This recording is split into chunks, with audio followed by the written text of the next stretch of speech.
I'm fortunate enough to be confirmed, we will turn the page on hate and close the door on discrimination by enforcing our federal civil rights laws.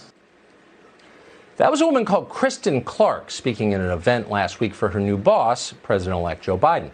Kristen Clarke is Joe Biden's pick to run the Justice Department's enormously powerful Civil Rights Division. Clarke says her job is simple. It's to end hate. But like so many in her world, Clarke is in fact an enthusiastic purveyor of what she claims to fight. Clarke's been on this show several times. The new investigation, though, by our reporters has uncovered shocking, and we don't use that word lightly, legitimately shocking statements that Clarke made in public while at Harvard. In 1994, Clarke wrote a letter to the Harvard Crimson in her capacity as the president of the Black Studies Association. Clarke wanted to explain her views on race science. Quote, "Please use the following theories and observations to assist you in your search for truth regarding the genetic differences between blacks and whites." End quotes. You know it's going to be interesting. And it was. Quote, 1. Dr. Richard King reveals that the core of the human brain is the locus coeruleus, which is a structure that is black because it contains large amounts of neuromelanin, which is essential for its operation. 2. Black infants sit, crawl, and walk sooner than whites. 3. Carol Barnes notes that human mental processes are controlled by melanin, that same chemical which gives blacks their superior physical and mental abilities. 4. Some scientists have revealed that most whites are unable to produce melanin because their pineal glands are often calcified or non-functioning.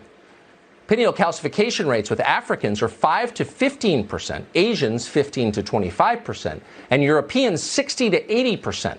This is the chemical basis for the cultural differences between blacks and whites. And 5. Melanin endows blacks with greater mental, physical, and spiritual abilities, something which cannot be measured based on Eurocentric standards. End quote. Let that sink in. Melanin endows black people with greater mental, physical, and spiritual abilities.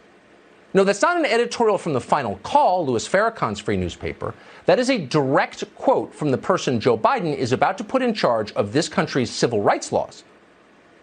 Even at Harvard, crackpot theories like that were considered deranged and dangerous.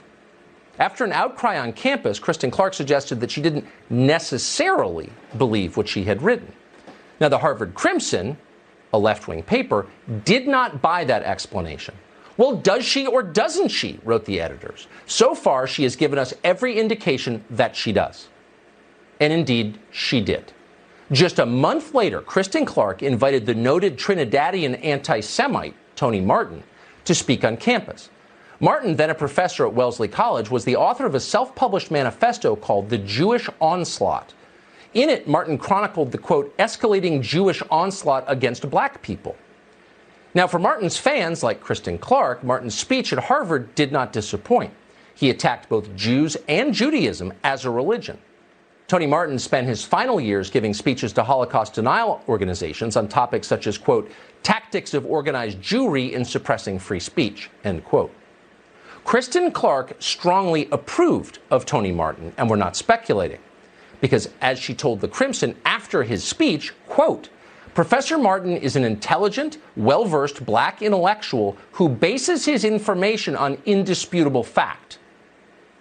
So again, directly from Kristen Clarke, Tony Martin's anti-Semitism was based on, quote, indisputable fact. Kristen Clarke has never shed these views. They've simply become more sophisticated. Just last year, as a lawyer, Clarke was fighting for the crudest kind of racial discrimination in college admissions. This fall, she said it was, quote, madness for the federal government to take the side of Asian applicants who had provably been denied college admission purely because of their skin color. But tough luck. As far as Kristen Clarke was concerned, those Asians didn't have enough melanin, and melanin is the key.